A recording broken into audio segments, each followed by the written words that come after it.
Assalamualaikum warahmatullahi wabarakatuh. Yang saya hormati Bapak Danu Arisetianto, SSYMH selaku pengampu mata kuliah Fikih Siasah.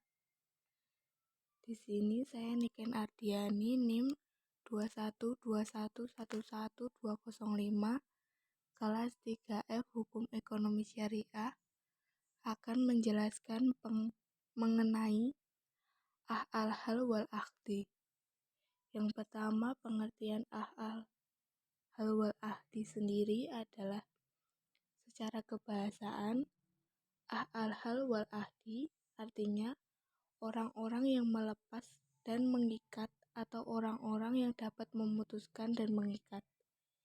Disebut mengikat karena keputusannya mengikat orang-orang yang mengangkat ahlul hali, dan disebut melepaskan karena mereka yang duduk di situ bisa melepaskan dan tidak memilih orang-orang tertentu yang tidak disepakati.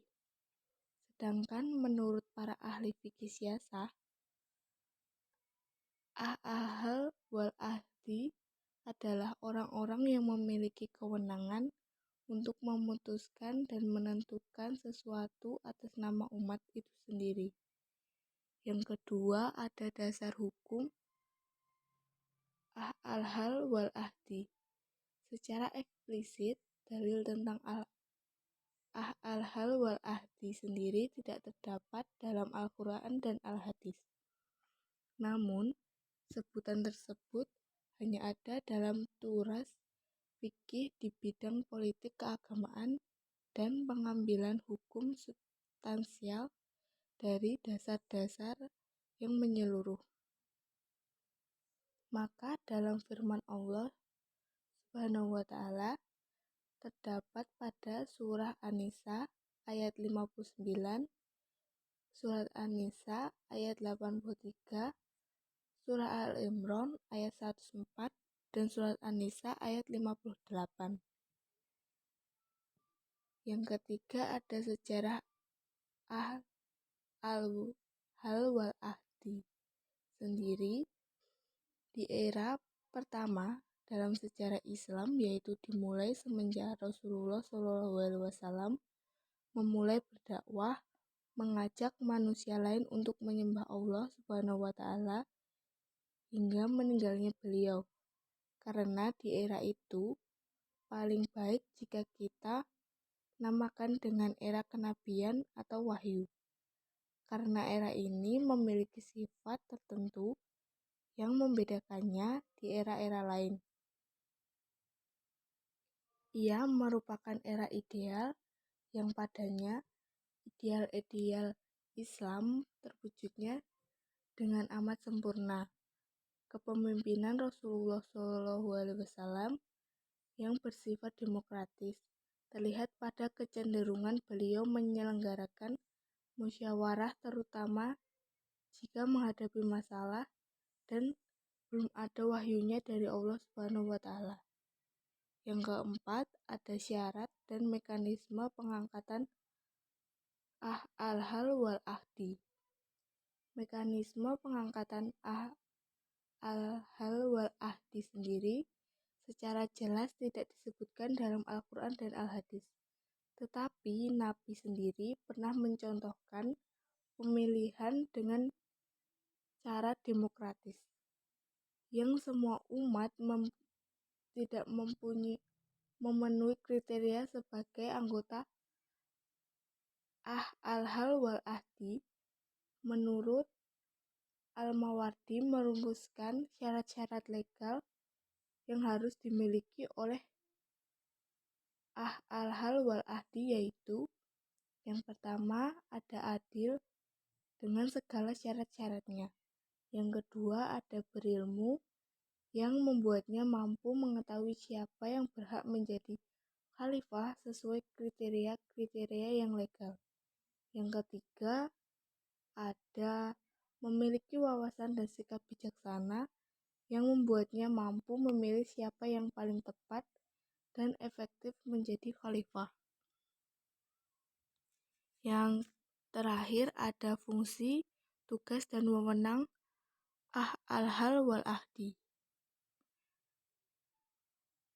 Lembaga legislatif dalam suatu negara Islam memiliki sejumlah fungsi yang harus dilakukan. Yang pertama, jika terdapat pedoman-pedoman yang jelas dari Allah Subhanahu wa Ta'ala dan Rasulullah SAW, meskipun legislatif tidak dapat mengubah atau menggantikannya, maka legislatiflah yang akan kompeten untuk menegakkannya dalam susunan dan bentuk pasal demi pasal, menggunakan definisi-definisi yang relevan serta rincian-rincian untuk mengundangkannya.